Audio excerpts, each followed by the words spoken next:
wajib mengamalkan ilmu. Ini yang paling penting. Wajib mengamalkan ilmu. Kenapa wajib mengamalkan ilmu ini?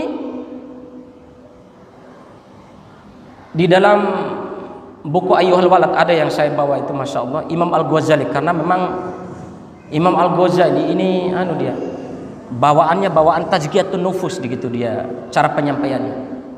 Imam Al-Ghazali itu saking tenarnya ketika Imam Al-Ghazali ini, Masya Allah, ini saya ingin jelaskan ikhwan dan akhwat sekalian, ketika saya belajar kisah-kisah para ulama ini, Imam Al-Ghazali itu memang bapaknya itu serius menyekolahkan anaknya di sekolah agama itu. Bahkan ketika dia meninggal, bapaknya meninggal, dia sampaikan kepada teman dekatnya, karena ibunya sudah meninggal duluan tuh. Wahai teman dekatku, ini ada sedikit uang yang saya pegang, tolong saya amanahkan uang ini untuk kamu biayai sekolahnya 2 orang anakku ini, yaitu Imam Al-Ghazali sama adiknya. Belajar luar biasa Imam Al-Ghazali, sampai Masya Allah pada pemerintahan Mamalik, pada pemerintahan Sultan Alp Arsalan, kemudian Malik Shah yang ada di Turki. Ini panjang kalau berbicara saja. Selama 10 tahun dia ini pusat perkembangan Islam di Turki itu, sampai bisa membangun 8 universitas gitu. Nah, dia termasuk rektor di seluruh universitas, Imam Al-Ghazali. Cuman apa? Ketika dia belajar buku-buku ilmu tasawuf itu, dia merenung, selama ini saya belajar supaya dipuji oleh manusia. Dia renung nih, selama ini saya belajar kok jabatan saya tinggi, manusia kok pada melirik-lirik saya, melihat dia saya. Takut gitu.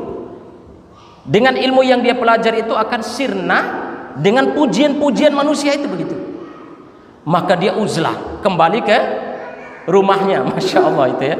Luar biasanya Imam Al-Ghazali. Kata Imam Al-Ghazali, Masya Allah, untuk apa kalian belajar kalau kamu tidak mengamalkan? Dia kasih contoh begini. Ada seorang yang kuat, kemudian memiliki pedang dan tombak, berjalan di tengah hutan. Kemudian di tengah hutan itu dia disergap oleh singa yang buas. Bisakah orang ini mengalahkan singa ini tanpa memakai senjata yang dia miliki? Tentu tidak. Begitu juga kata Imam Al-Ghazali, sebanyak apapun kalian membaca kitab, kemudian mengarang kitab sampai 1000 buku atau 1000 karangan, kalau kalian tidak mengamalkannya, maka akan sia-sia, tidak akan memberikan keselamatan bagi kalian. Maka Imam Al-Ghazali mengatakan begini, jemaah sekalian, maaf ya, supaya saya rampungkan dulu pembahasan kita ini. Imam Al-Ghazali mengatakan, ya, kaitan dengan ini, mengamalkan ilmu ini, ketahuilah, dia ini sebenarnya nasihat untuk santri dia, santri senior dia. Ketahuilah wahai santriku, ketahuilah wahai anakku, sesungguhnya nikmat ilmu yang saya peroleh dan yang kalian peroleh itu pertanggungjawabannya besar di sisi Allah Subhanahu wa taala. Apa pertanggungjawabannya? Dia menukil hadis Nabi sallallahu alaihi wasallam, la tazulu qadamu 'abdin yaumal qiyamati hatta yus'alu an arba'ati hisab. Tidak akan melangkah kaki seorang hamba dari padang mahsyar sebelum Allah bertanya tentang 4 perkara. Di antara 4 perkara yang ditanyakan itu adalah an ilmihi fima fa'ala, tentang ilmu yang dia ketahui, apa yang sudah dia perbuat dengan ilmunya. Bahkan Masya Allah, nasihat Imam Al-Ghazali kepada anaknya, kepada santrinya ini, ayyuhal walad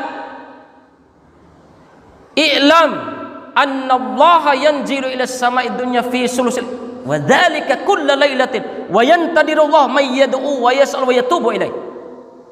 Kata Imam Al-Ghazali, ketahuilah wahai santriku, kaitan dengan ilmu, kamu telah tahu belajar ilmu tentang sholat duha, tentang sholat rawatib, tentang sholat sunnah rawatib, apa segala, tentang sholat tahajud. Ketahuilah setiap malam Allah turun ke langit bumi di sepertiga malam terakhir untuk menunggu siapa di antara hambaku yang kalau dia meminta sesuatu aku kasih, kata Allah. Yang kalau dia memohon ampun aku akan ampuni. Kalau dia membutuhkan sesuatu aku akan penuhi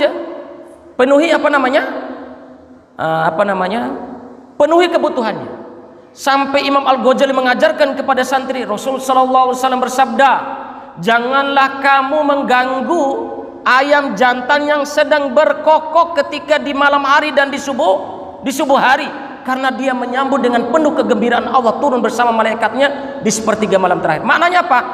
Pentingnya mengamalkan ilmu berdasarkan hadis. Aina ganggu ayam jantan ketika berkokok di malam hari atau di subuh hari, karena ayam jantan atau ayam yang berkokok di malam hari itu dia bergembira dengan turun pertanda bahwa malaikat dan Allah turun ke langit sampai sebegitu mengamalkan ilmu. Ini ikhwanu fiddin dan saudara-saudari warahmatullahi. Kemudian yang selanjutnya, Rasul sallallahu alaihi wasallam bersabda, "Inni arafi usra." Sesungguhnya saya diperlihatkan ketika saya di Isra Mi'rajkan. Kata Nabi sallallahu alaihi wasallam, ini pertanggungjawaban ilmu ini berat, ya. Sesungguhnya saya di Isra Mi'rajkan oleh Allah Subhanahu, dan aku diperlihatkan ada sekelompok orang yang digunting mulutnya, yang gunting itu dari gunting api neraka. Jadi pokoknya mereka gunting sendiri mulutnya nih, lidahnya tuh gunting. Dan gunting yang dipakai itu gunting dari api neraka. Mahaula. Rasul sallallahu alaihi wasallam bertanya, siapa mereka itu? Wahai Jibril. Jibril berkata, khutoba'u ummatika la yaf'aluna ma yakul. Mereka itu adalah para khutbah, para pendai, para dakwah yang menganjurkan orang untuk amar ma'ruf nahi mungkar, tapi tidak sesuai dengan perkataannya, tidak mengamalkan ilmu. Selanjutnya ikhwanu fiddin ada hadis yang luar biasa, hadis yang diriwayatkan Imam Bukhari dan Muslim. Rasul sallallahu alaihi wasallam bersabda, yuja'u yaumal qiyamati rajulun, didatangkan pada di hari kiamat itu seorang laki-laki kemudian dijebloskan masuk ke dalam neraka. Saking panasnya neraka, kata Nabi sallallahu alaihi wasallam, terurai usus-usus keluar dari perutnya, dan dia kelilingi neraka itu dalam keadaan usus yang terurai seperti itu.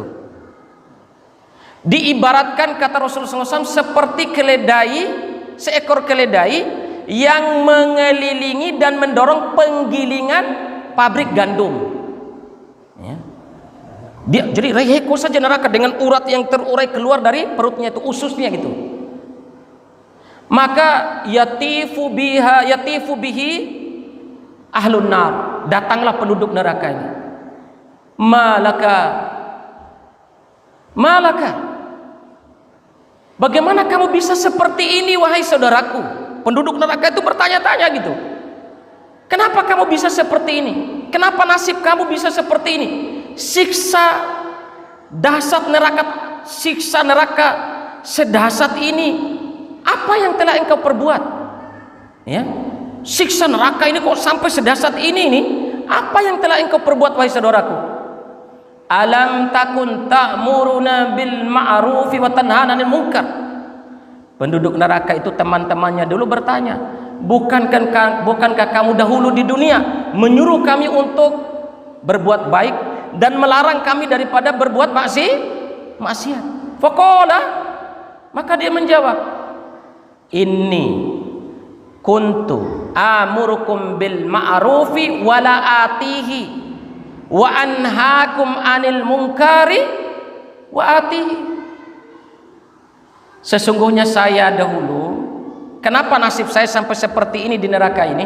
Karena dulu ketika saya menyuruh kalian berbuat baik itu, wala atihi, saya tidak mengerjakannya. Masya Allah, wala atihi. Dan saya melarang kalian daripada berbuat mungkar, tapi saya malah melakukannya. Ini bapak-bapak ibu sekalian, na'udzubillah thumma na'udzubillahi min